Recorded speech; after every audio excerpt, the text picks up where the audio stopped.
saudara harus ada harapan berjuang untuk apa? Ada harapan berjuang untuk hidup, berjuang untuk anak, berjuang untuk keluarga. Harapan ini harus ada dalam hidup saudara. Dan apa yang terjadi? Mama saya punya harapan yang sangat sederhana. Saya boleh susah, bila perlu aku mati pun tidak apa-apa, asal anak-anakku jadi. Berarti ada harapan di sini. Dan ingat Alkitab mengatakan, itu adalah dasar dari iman, harapan. Mana Sorgawi. Mazmur 28. Tuhan perisaiku. Dari Daud. Kepadamu ya Tuhan, gunung batuku, aku berseru. Janganlah berdiam diri terhadap aku. Sebab jika engkau tetap membisu terhadap aku menjadi seperti orang yang turun ke dalam liang kubur. Dengarkanlah suara permohonanku apabila aku berteriak kepadamu minta tolong dan mengangkat tanganku ke arah tempat-Mu yang maha kudus. Janganlah menyeret aku bersama-sama dengan orang fasik ataupun dengan orang yang melakukan kejahatan, yang ramah dengan teman-temannya tetapi yang hatinya penuh kejahatan. Ganjarilah mereka menurut perbuatan mereka dan menurut kelakuan mereka yang jahat. Ganjarilah mereka setimpal dengan perbuatan tangan mereka. Balaslah kepada mereka apa yang mereka lakukan. Karena mereka tidak mengindahkan pekerjaan Tuhan dan perbuatan tangannya, Ia akan menjatuhkan mereka dan tidak membangunkan mereka lagi. Terpujilah Tuhan karena Ia telah mendengar suara permohonanku. Tuhan adalah kekuatanku dan perisaiku. Kepadanya hatiku percaya. Aku tertolong, sebab itu beria-ria hatiku. Dan dengan nyanyianku, aku bersyukur kepadanya. Tuhan adalah kekuatan umat-Nya dan benteng keselamatan bagi orang yang diurapinya. Selamatkanlah kiranya umat-Mu dan berkatilah milik-Mu sendiri. Gembalakanlah mereka dan dukunglah mereka untuk selama-lamanya. Mazmur 29. Kebesaran Allah dalam badai. Mazmur Daud. Kepada Tuhan, hai penghuni surgawi, kepada Tuhan sajalah kemuliaan dan kekuatan. Berilah kepada Tuhan kemuliaan namanya, sujudlah kepada Tuhan dengan berhiaskan kekudusan. Suara Tuhan di atas air, Allah yang mulia mengguntur, Tuhan di atas air yang besar. Suara Tuhan penuh kekuatan, suara Tuhan penuh semarak, suara Tuhan mematahkan pohon aras, bahkan Tuhan menumbangkan pohon aras Libanon. Ia membuat gunung Libanon melompat-lompat seperti anak lembu, dan gunung Sirion seperti anak banteng. Suara Tuhan menyemburkan nyala api, suara Tuhan membuat padang gurun gemetar. Tuhan membuat padang gurun Kades gemetar. Suara Tuhan membuat beranak rusa betina yang mengandung. Bahkan hutan digundulinya, dan di dalam baitnya setiap orang berseru, hormat. Tuhan bersemayam di atas air bah. Tuhan bersemayam sebagai Raja untuk selama-lamanya. Tuhan kiranya memberikan kekuatan kepada umat-Nya. Tuhan kiranya memberkati umat-Nya dengan sejahtera. Mazmur 30. Nyanyian syukur karena selamat dari bahaya. Mazmur, nyanyian untuk pentabisan bait suci dari Daud.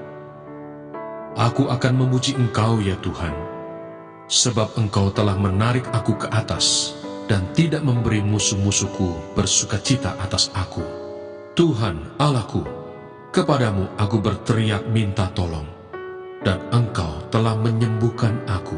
Tuhan, Engkau mengangkat aku dari dunia orang mati. Engkau menghidupkan aku di antara mereka yang turun ke liang kubur. Nyanyikanlah mazmur bagi Tuhan, hai orang-orang yang dikasihinya, dan persembahkanlah syukur kepada namanya yang kudus. Sebab sesaat saja ia murka, tetapi seumur hidup Ia murah hati. Sepanjang malam ada tangisan, menjelang pagi terdengar sorak-sorai. Dalam kesenanganku, aku berkata, aku takkan goyah untuk selama-lamanya.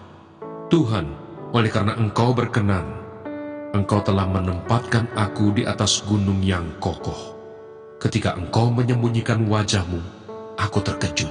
Kepadamu ya Tuhan, aku berseru, dan kepada Tuhanku aku memohon. Apakah untungnya kalau darahku tertumpah, kalau aku turun ke dalam lubang kubur? Dapatkah debu bersyukur kepadamu dan memberitakan kesetiaan-Mu? Dengarlah Tuhan, dan kasihanilah aku. Tuhan, jadilah penolongku. Aku yang meratap, telah Kau ubah menjadi orang yang menari-nari. Kain kabungku telah Kau buka, pinggangku Kau ikat dengan sukacita, supaya jiwaku menyanyikan mazmur bagi-Mu, dan jangan berdiam diri. Tuhan, Allahku, untuk selama-lamanya, aku mau menyanyikan syukur bagi-Mu. Mazmur 31. Aman dalam tangan Tuhan. Untuk pemimpin biduan, Mazmur Daud. Padamu Tuhan, aku berlindung. Janganlah sekali-kali aku mendapat malu. Luputkanlah aku oleh karena keadilan-Mu. Sendengkanlah telingamu kepadaku. Bersegeralah melepaskan aku. Jadilah bagiku gunung batu tempat perlindungan, kubu pertahanan untuk menyelamatkan aku. Sebab Engkau bukit batuku dan pertahananku, dan oleh karena nama-Mu, Engkau akan menuntun dan membimbing aku. Engkau akan mengeluarkan aku dari jaring yang dipasang orang terhadap aku. Sebab Engkaulah tempat perlindunganku. Ke dalam tangan-Mu-lah kuserahkan nyawaku. Engkau membebaskan aku, ya Tuhan Allah yang setia. Engkau benci kepada orang-orang yang memuja berhala yang sia-sia. Tetapi aku percaya kepada Tuhan. Aku akan bersorak-sorak dan bersukacita karena kasih setia-Mu, sebab Engkau telah menilik sengsaraku, telah memperhatikan kesesakan jiwaku, dan tidak menyerahkan aku ke tangan musuh, tetapi menegakkan kakiku di tempat yang lapang. Kasihanilah aku, ya Tuhan, sebab aku merasa sesak. Karena sakit hati mengidaplah mataku, meranalah jiwa dan tubuhku. Sebab hidupku habis dalam duka, dan tahun-tahun umurku dalam keluh kesah. Kekuatanku merosot karena sengsaraku, dan tulang-tulangku menjadi lemah. Di hadapan semua lawanku, aku tercela, menakutkan bagi tetangga-tetanggaku, dan menjadi kekejutan bagi kenalan-kenalanku. Mereka yang melihat aku di jalan, lari daripadaku. Aku telah hilang dari ingatan seperti orang mati, telah menjadi seperti barang yang pecah. Sebab aku mendengar banyak orang berbisik-bisik, ada kegentaran dari segala pihak. Mereka bersama-sama bermufakat mencelakakan aku. Mereka bermaksud mencabut nyawaku. Tetapi aku, kepadamu aku percaya, ya Tuhan. Aku berkata, Engkaulah Allahku. Masa hidupku ada dalam tangan-Mu. Lepaskanlah aku dari tangan musuh-musuhku dan orang-orang yang mengejar aku. Buatlah wajah-Mu bercahaya atas hamba-Mu. Selamatkanlah aku oleh kasih setia-Mu. Tuhan, janganlah membiarkan aku mendapat malu, sebab aku berseru kepadamu. Biarlah orang-orang fasik mendapat malu dan turun ke dunia orang mati dan bungkam.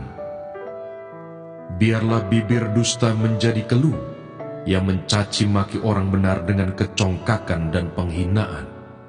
Alangkah limpahnya kebaikan-Mu yang telah Kau simpan bagi orang yang takut akan Engkau, yang telah Kau lakukan bagi orang yang berlindung padamu di hadapan manusia. Engkau menyembunyikan mereka dalam naungan wajah-Mu terhadap persekongkolan orang-orang. Engkau melindungi mereka dalam pondok terhadap perbantahan lidah. Terpujilah Tuhan, sebab kasih setianya ditunjukkannya kepadaku dengan ajaib pada waktu kesesakan. Aku menyangka dalam kebingunganku, aku telah terbuang dari hadapan matamu. Tetapi sesungguhnya Engkau mendengarkan suara permohonanku ketika aku berteriak kepadamu minta tolong. Kasihilah Tuhan, hai semua orang yang dikasihinya. Tuhan menjaga orang-orang yang setiawan, tetapi orang-orang yang berbuat congkak diganjarnya dengan tidak tanggung-tanggung. Kuatkanlah dan teguhkanlah hatimu, hai semua orang yang berharap kepada Tuhan. Saudara, dasar dari iman adalah apa, saudara? Harapan. Harapan apa? Adanya pemeliharaan Elohim, adanya pemeliharaan Tuhan. Apa, saudara? Adanya apa, saudara? Pemeliharaan apa? Pemeliharaan Tuhan. Adanya pemeliharaan Elohim. Bahwa Tuhan pasti pelihara kita di bumi dan di surga. Ada suatu masa dalam hidup saya yang sangat susah dan sulit. Dalam kondisi apapun yang tidak boleh hilang adalah satu. Bahwa kita percaya Tuhan akan membela kita dan kita percaya Tuhan memelihara kita dari awal sampai akhir. Itu yang diyakini. Dan rencana Elohim adalah yang terbaik dalam hidup kita. Nah, kadang apa yang kita kehendaki tidak seperti yang dikehendaki Tuhan. Apa yang menjadi rencana kita belum tentu sesuai kehendak Elohim. Tetapi itu yang terbaik untuk kita yang diberikan Tuhan. Pada waktu kita percaya Tuhan, kita berpikir kalau ikut Tuhan itu semua aman, semua bebas dari masalah. Bebas dari tantangan, bebas dari badai. Tapi ingat, selama kita hidup pasti ada tantangan. Dan hidup kita adalah untuk mengatasi masalah. Dari awal sampai akhir. Nah, saudara, pada waktu saya bertobat percaya Tuhan Yesus, kondisi mama saya, keluarga saya itu susah dan berat. Mama saya itu menghidupi 5 anak laki semua. Makanya dalam hidup ini harapan itu penting, karena itu dasar dari iman. Apa yang terjadi? Saya punya papa itu nakal sekali. Kalau kaya sama perempuan lain, kalau miskin sama mama saya. Dalam kondisi miskin tidak punya apa-apa. Nah, tetapi mama saya tidak mau cerai. Karena dia ada satu harapan. Dia lakukan ini demi anak-anak. Nanti kalau anak-anak menikah, minimal ada bapaknya untuk pelengkap, gitu dah. Artinya apa? Walaupun itu sangat sederhana, tetapi itu mempertahankan hidupnya, punya harapan bahwa dia berjuang untuk anak-anak. Demikian dalam hidup saudara. Saudara harus ada harapan berjuang untuk apa? Ada harapan berjuang untuk hidup, berjuang untuk anak, berjuang untuk keluarga. Harapan ini harus ada dalam hidup saudara. Dan apa yang terjadi? Mama saya punya harapan yang sangat sederhana. Saya boleh susah, bila perlu aku mati pun tidak apa-apa, asal anak-anakku jadi. Berarti ada harapan di sini. Dan ingat Alkitab mengatakan, itu adalah dasar dari iman, harapan. Apa yang terjadi? Ada mama saya punya uang 25.000, tinggal 15.000. Mama saya baru bertobat percaya Tuhan Yesus. Dia bilang gini, kita doa tapi harus kita ada namanya usaha. Kita tidak hanya berdoa saja, harus ada usaha. Maksud mama gimana? Penting kita melangkah, kita mencoba. Segala sesuatu dicoba. Gimana Daud kalau kita bikin bakpao? Saya tanya mama saya, mama pernah bikin bakpao enggak? Belum pernah. Tapi kita harus melangkah. Kita berusaha. Kita bertahan. Tidak boleh kita menyerah nasib untuk menunggu kematian. Oke. Langsung belilah terigu gandum sama apa itu kacang hijau. Karena itu modal terakhir. Doanya sungguh-sungguh. Nyala api dinyalakan, bahasa roh. Bahasa roh sampai keder-keder. Kenapa? Modal terakhir. Segala sesuatu yang terakhir itu doanya pasti lebih sungguh-sungguh, betul? Begitu doa, haleluya, haleluya, haleluya. Bunyi, kan di tim pakai dang. Tut. Yang jadi pertanyaan satu, harapannya bakpaunya membesar dan bagus. Betul? Kadang yang kita harapkan tidak seperti yang Tuhan kehendaki. Karena Tuhan menjawab doa kita melebihi apa yang kita doakan. Waktu dibuka, bakpaunya bukan membesar tapi mengecil. Mengkeret bantat. Waktu lihat itu pucat. Makanya saudara, manusia hanya melihat hari ini.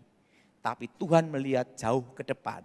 Apa yang terbaik untuk kita, itulah jawaban untuk saudara. Dan apa yang terjadi? Mama saya ngomong, ini modal terakhir gimana? Dijual aja lah. Bakpao itu dijual, habis. Yang karena aneh modelnya, di Sragen itu terkenal namanya bakpao unyil. Karena yang makan harus minum air banyak, gitu.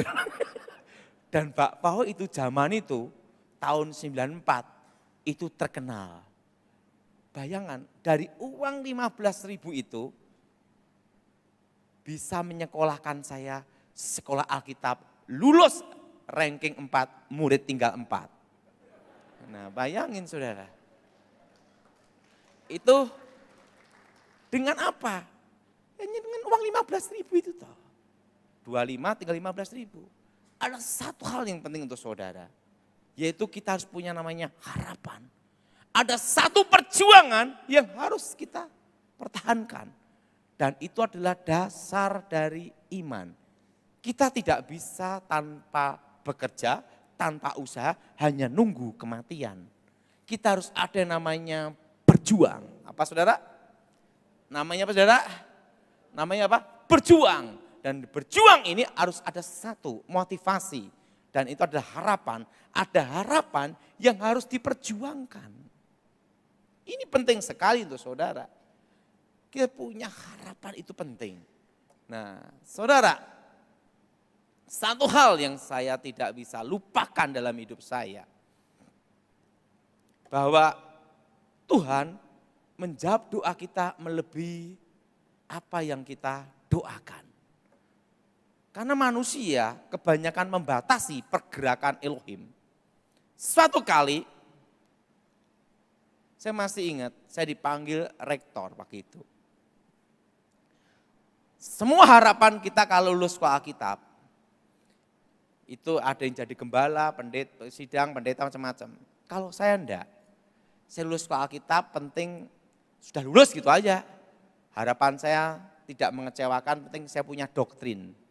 Doktrin yang benar lah di sekolah Alkitab, itu di Inteos, itu GSJA adalah. Dan apa yang terjadi? Rektor panggil saya, kamu lulus tapi tidak boleh meneruskan sekolah tinggi teologi ya. Kenapa?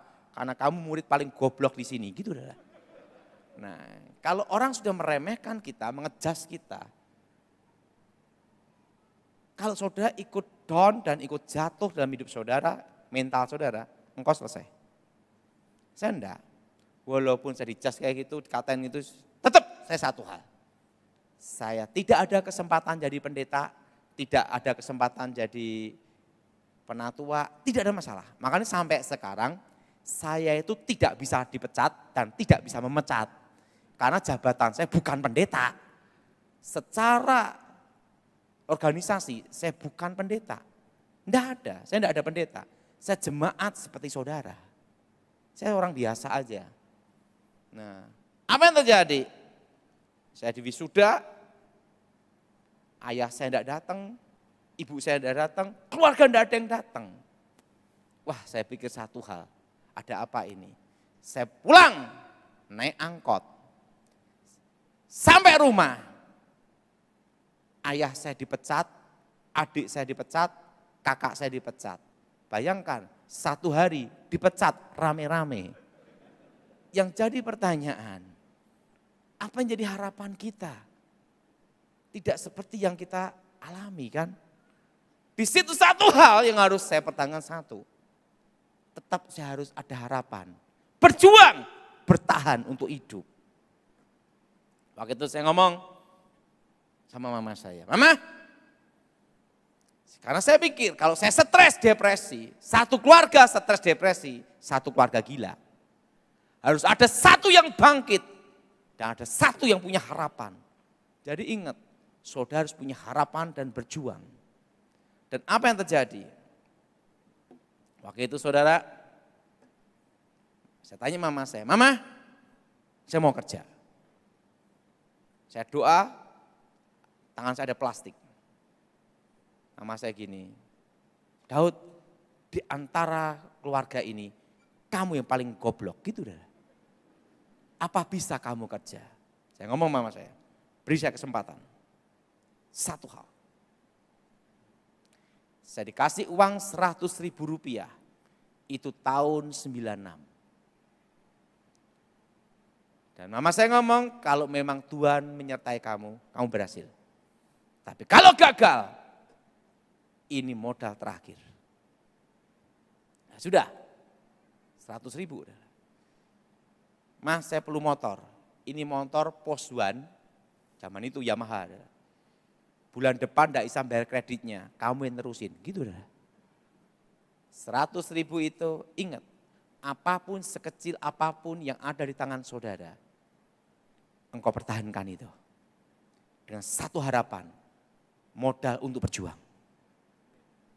Modal untuk bangkit.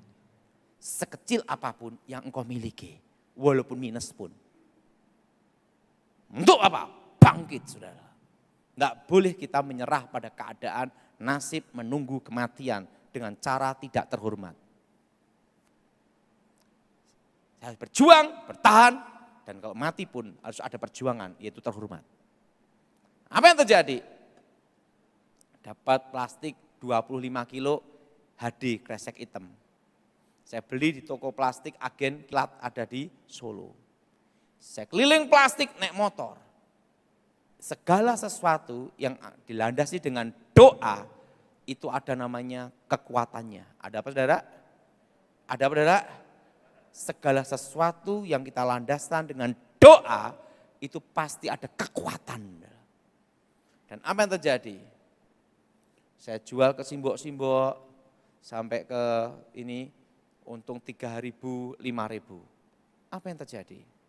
Dari omset 25 kilo, jadi setengah kintal, 1 kintal, bertahan terus.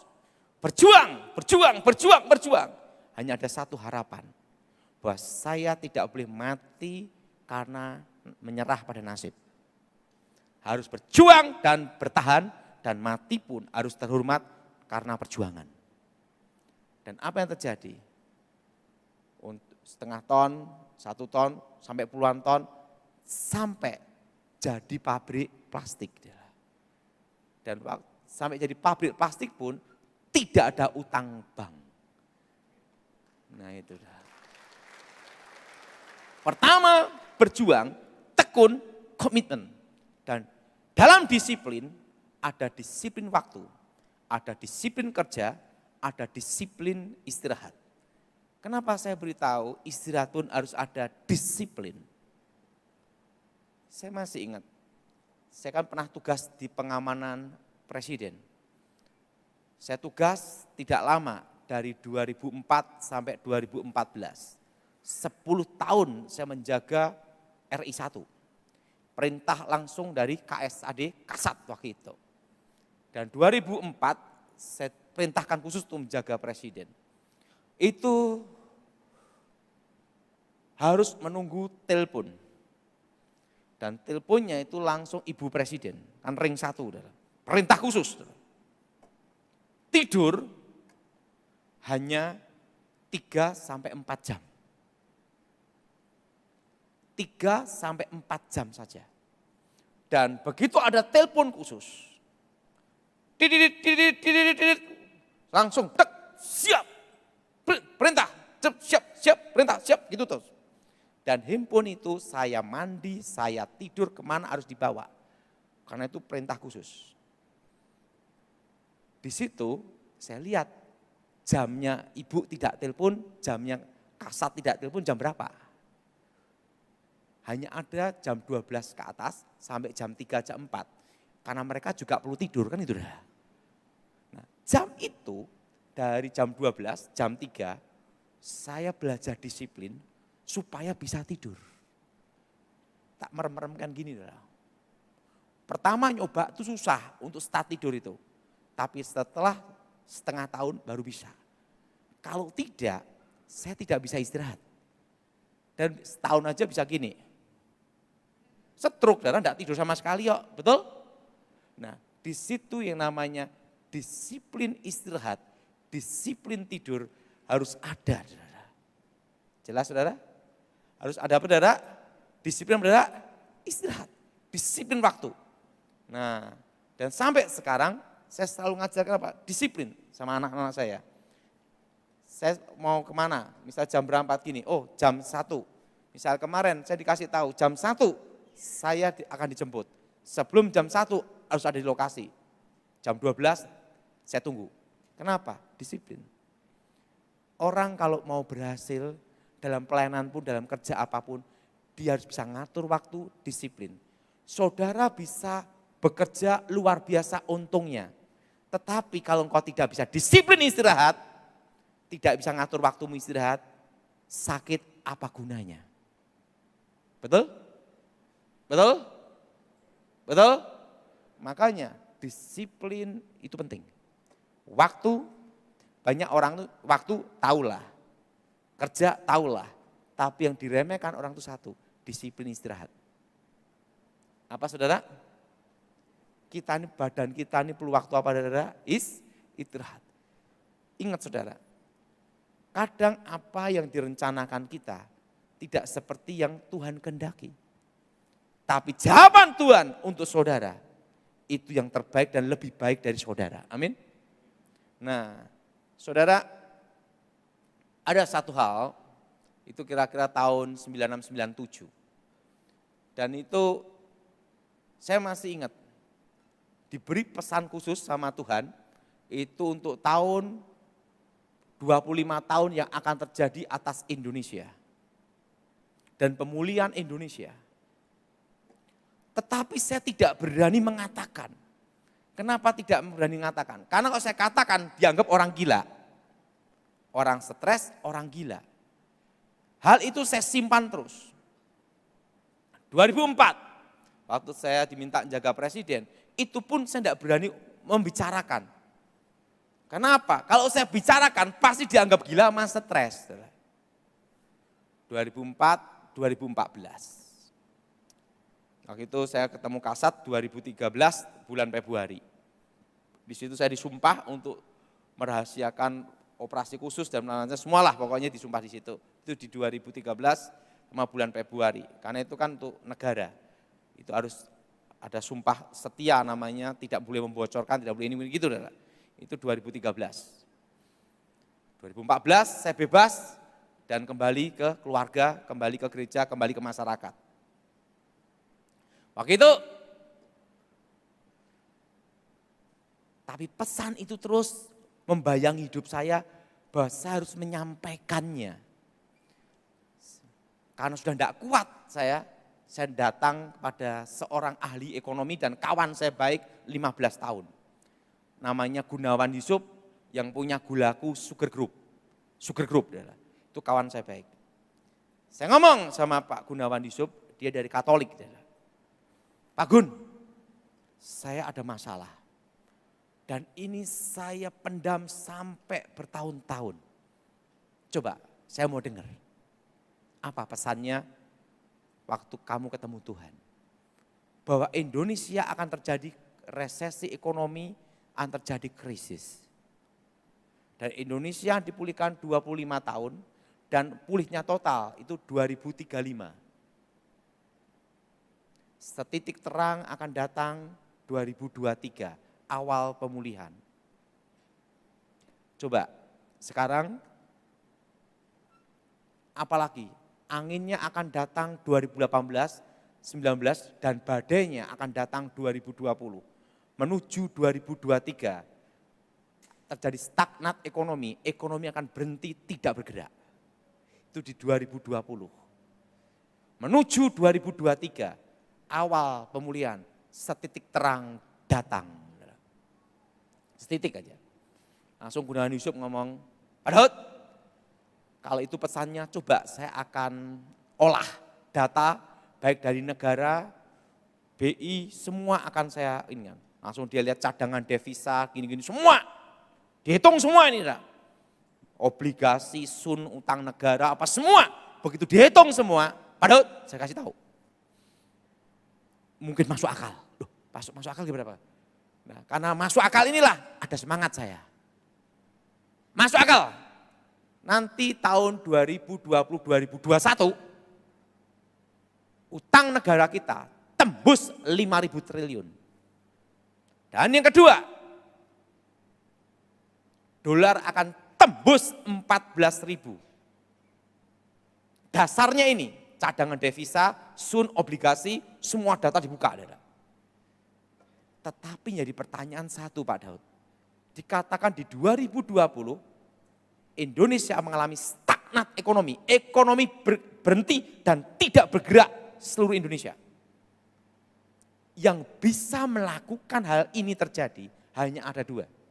Pertama, bila terjadi kudeta, pemberontakan. Kedua, wabah. Hanya ada dua ini, salah satu dari ini yang bisa mengakibatkan ekonomi berhenti total. Tidak ada pergerakan. Kira-kira Pak Gun, saya perlu sampaikan enggak? Sampaikan saja kalau itu memang pesannya dan kamu yakin. Dan apa pesannya lagi? Berkebun. Karena terjadi krisis pangan. Dunia. Langsung dia ngomong beritahu saya, tanya satu toh. Pak Daud kan di pengamanan presiden, oke. Pak Daud udah lapor pajak belum? Belum. Sekarang 2015 ini ikut teks amnesti, pengakuan dosa, cuci dosa. Langsung, oke, teks amnesti, pajak udah lapor semua, udah sudah. Sekarang belikan tanah. Semua di bawah 2.500 atau 2.000 meter, pinggir jalan, jangan beli hektaran. Hektaran nanti jualnya susah. 1.500 atau 2.500 semua Pak Daud beli. Oke, setelah beli, Pak Daud tanemin dan pelihara sapi. Walaupun di desa, pinggir jalan 2 mobil lewat, jalan aspal. Lakukan kata saya. Pak Daud kan uangnya kecil, beda dengan saya. Kan dia gulaku sugar group. Oke, langsung. 2017 saya mulai beli tanah semuanya untuk berkebun. Untuk apa? Mempersiapkan yang akan terjadi di 2020. Waktu saya nyampaikan pesannya, apa yang terjadi? Dianggap orang gila beneran. Karena ekonomi baik-baik saja. Tidak ada masalah di 2014, 2017. Dan hal ini pernah saya khotbahkan di IHS. Waktu itu masih Betani. Siapa yang masih ingat? Coba angkat tangan. Oh, ada 2 yang ingat. Itu saya sampaikan itu. Nah, 2020 Januari. Waktu itu kan saya ngomong, badainya datang 2020 ini. Waktu itu pendeta-pendeta mecat saya tidak bisa, karena saya bukan pendeta. Datangi Gilbert, Pak Gilbert, ini Pak Daud ini kan orangmu, ini bikin masalah keresahan, mengatakan 2020 akan terjadi badainya datang, resesi ekonomi datang, ekonomi akan berhenti total. Gilbert gini, ini kan masih Januari 2020, kita tunggu aja Desember 2020. Kalau itu memang pesannya, pasti terjadi. Januari, Februari, Maret, April. Semua stop, berhenti kerja semua. Pendeta-pendeta yang datang Gilbert ikut karantina juga. Stop semua. Perlu udah tahu, apa pesannya sebenarnya? Ingat, di 2020 saya sudah memberitahu lewat Zoom dari Michael Gunawan dan Thomas, bahwa corona ini bermutasi selama 5 tahun. Dan puncaknya itu di 2025 error. Di atas 2025 sampai 2030 kasus biasa. Dan waktu itu saya memberitahu supaya semua berkebun. Kenapa? Ketahanan pangan. Terjadi krisis pangan. Apa saudara? Krisis apa saudara? Pangan. Dan waktu itu saya memberitahu supaya jangan utang bank. Dan kalau utang segera dilunasin. Nah kalau tidak bisa lunasi gimana? Jangan nambah hutang. Karena bunga bank akan naik, terjadi inflasi selama 5 tahun. Dan inflasi itu dimulai tahun 2022.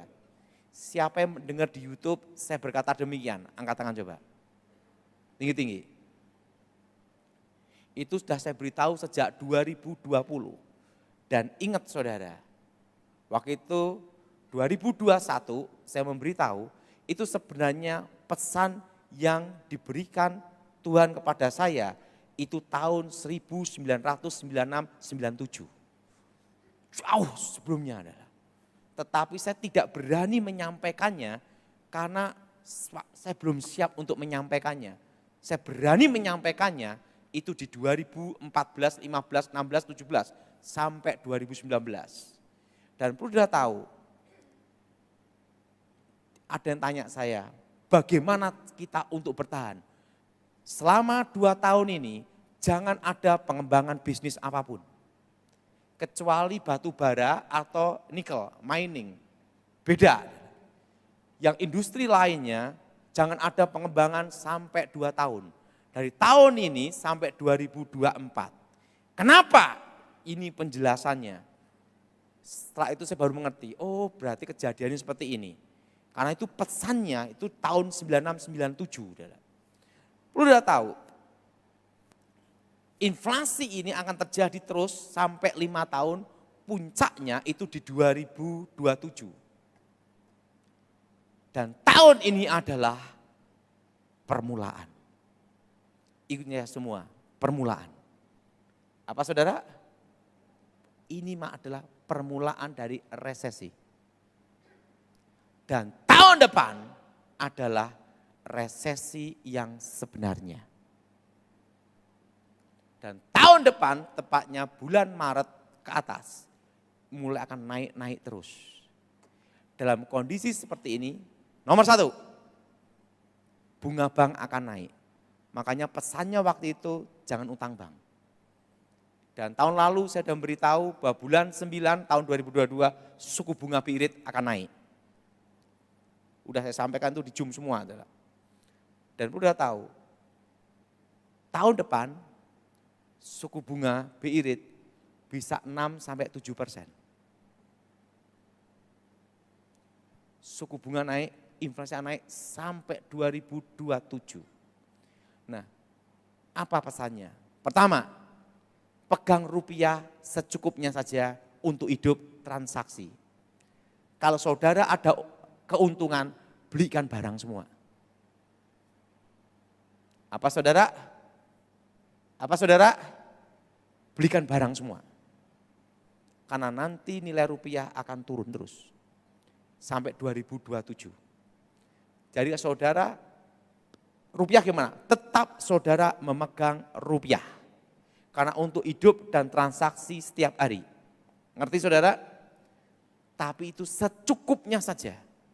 Kalau saudara ada keuntungan, ada simpanan uang, ingat saudara, beli ke barang, kalau enggak barang gimana? Beli tanah. Tetapi yang pinggir jalan. Kenapa saudara? Properti akan maju, itu ada di harga akan langsung del naik, itu di 2026-2027. Itu properti, tanah. Nah ini bisnis properti tanah, harus ingat saya pesan ini. Ngasih komisi, tidak boleh lupa. Itu nanti akan di 2026-2027. Langsung properti del, mengikuti yang lain naik, inflasi. Karena properti akan yang terakhir. Jadi saudara yang punya properti jual tahun ini susah. Kalau yang di atas 2 miliar, yang laku-laku di bawah 500 juta. Tapi ingat, properti akan del naik pada waktu 2026-2027. Kenapa? Karena di tahun depan baru saya mengerti. Pertama, pajak diperketat dan pajak sekarang sudah naik. Betul? Kedua, menyusul UMR naik. Betul? Betul? UMR apa saudara? UMR naik. Ketiga, tahun politik. Pilpres. Keempat, yang keempat ada lagi, inflasi, suku bunga naik. Kelima ada lagi saudara, yaitu apa? Penjadwalan utang luar negeri setiap tahun. Keenam, apalagi? Ingat, pilpres perlu biaya. Tahun depan itu yang akan memicu inflasi. Pengusaha-pengusaha, jangan utang bank. Kalau utang, lunasin. Nggak bisa bayar gimana? Jangan nambah utang lagi. Stop di situ. Tahun depan, banyak pengusaha kayak tidak dekat dengan Tuhan, banyak beli es kopior. Kelapa kopior, pusing. Tapi ingat, bersama Tuhan kita bisa. Kenapa? Karena Tuhan memberi sebuah pesan itu tahun 9697.